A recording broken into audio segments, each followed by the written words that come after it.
What's going on, guys? Hope everybody had a Merry Christmas. Coming into the last trading day of the year, so if I don't talk to some of you tomorrow, Happy New Year. I just want to touch global macro. May or may not be a slow day tomorrow or this week. Typically it is, but these markets have been pretty broke from the equity perspective. So would not be surprised if there's more of the same. But let's just run through a couple markets. I do want to point out for you guys, tomorrow is the last day that I'm running the free live trading room. So I'll put the link in here to sign up to join us tomorrow. If you got questions about our trading or just want to see some of what we do, talk markets, it's free to join us in there tomorrow. We run this room live every day.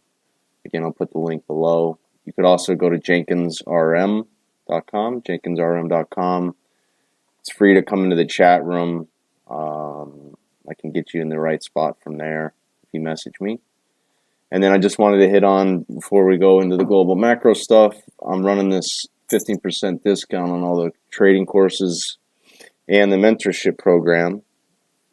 Tomorrow, I guess before the ball drops, is the last. I'm going to run that for a while, and I'll be back to the full price. So some of you took advantage of that this weekend, which I'm excited about. Just a reminder, I'm going to run that through till tomorrow.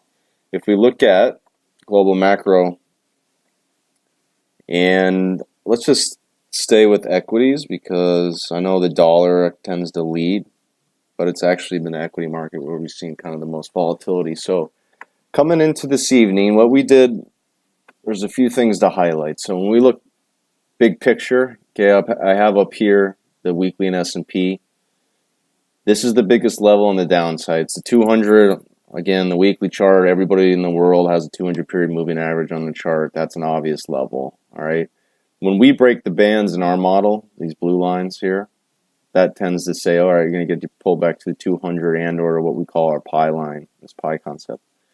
So that's exactly what happened. You couldn't hold the higher lows here, 2600 and S&Ps. You broke that. You went right to the 200. Now, when we look at a cyclical standpoint, and this is the daily chart now. Let me bring back up the drawings I have on.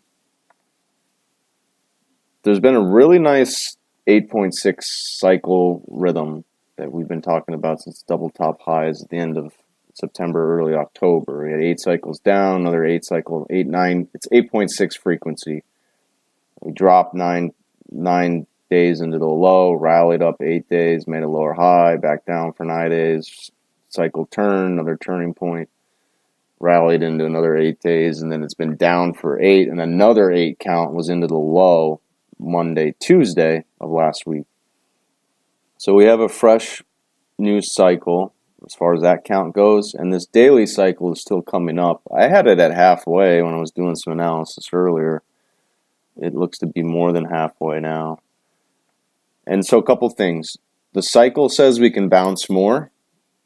All right, so you have to be a little bit patient. The cycle was telling you to cover Friday, Monday, which we covered really well into these lows, and our spider puts, our technology puts, our Amazon puts, our Tesla puts, our short futures, our S&P puts.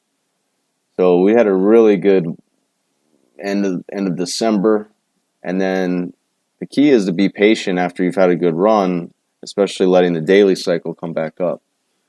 So we've had 1, 2, 3 days, and that's from a time perspective, but then from a price perspective, we got above the 8-day, which tells me there's more room to bounce. And then I'm going to watch the prior candle's low, the body of the prior candle, and the intraday low. So you can see this creates what we call a swing line, and this low here hasn't been violated. Let's see if I draw this. Okay, so here was the low bar up. This creates like a swing line right here. Why is that so faint? Not sure why that's so faint. Oh, I think I'm using the highlighter. Yeah, that's better. So notice the intraday low is down here, but I'm going to care about that body. And then look at the previous low we couldn't get below the body of that candle. And then so into tomorrow, Monday, Tuesday, we're going to continue to watch the swing line. And if we bounce here with a little bit more on the cycle, I think you're going to get some better levels to sell. Now, we've talked about 2530 and S&P, 2550 is kind of the levels we broke down from the February lows. That's going to be difficult for the market to get above also.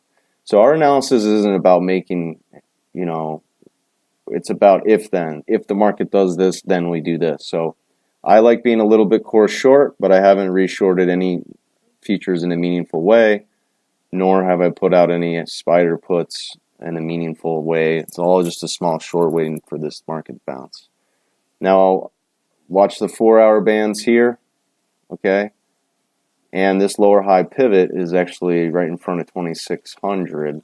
That level matters. Then I've highlighted, there's kind of a lot going on in this chart, but these lines here, those are the prior February lows, at least in futures right here, that the market has not been able to get above. And I expect, whether it's that level or these lows that broke here at the 2600 pivot, it'll be really tough for the market to get through.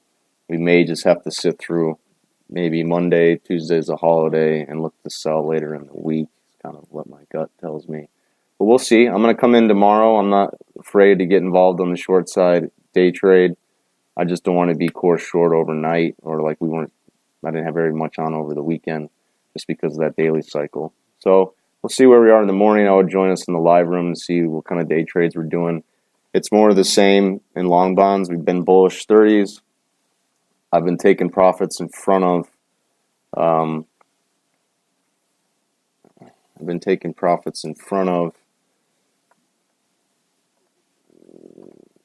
this level up here, in front of 146, I guess it is, 145.30. And there's a big level in bonds. Whether or not the market can break out to new highs, there's a huge shelf of resistance. So I think that's going to coincide with whether or not stocks finally take another leg down, and we should see the long end break out. So there's been some opportunities to buy the dip in here. That's kind of what I'll look to do in bonds. Still like gold on the long side, pretty light there. I need a deeper pullback. Same thing with bonds. I need a deeper pullback to kind of put some more size on. I haven't done anything with oil last week. It was kind of more of we covered pretty good. We had 43 strike puts that we've had since we broke 50, and I took profit on those, and I was kind of wait and see mode. That's been pretty sideways here on a Sunday. 42.36 is the new low. There's a near-term range that we've been in, 44.5 to 46. And then if you get above 47, you might actually have room for a bigger picture bounce. You can notice price has been on the 8 here. It's kind of been defining this trend. And then look at the daily cycle, looks a lot like S&P's. So the short covering opportunity was on Monday when we booked these puts. So it was right before, I think, Christmas Eve. And that was a nice call, nice trade. So I haven't gone back in on oil yet. I think that'll do it, guys. Again, JenkinsRM.com. I'll put the link in to get into the live room. And you guys want to take advantage of these discounts. Tomorrow's the last day. Let me know. You can just sign up and buy right here or get involved in the team. If you have questions, reach out to me in River. You guys can always follow me or message me on Twitter. I'm not as quick to respond there. The Jason Jenkins.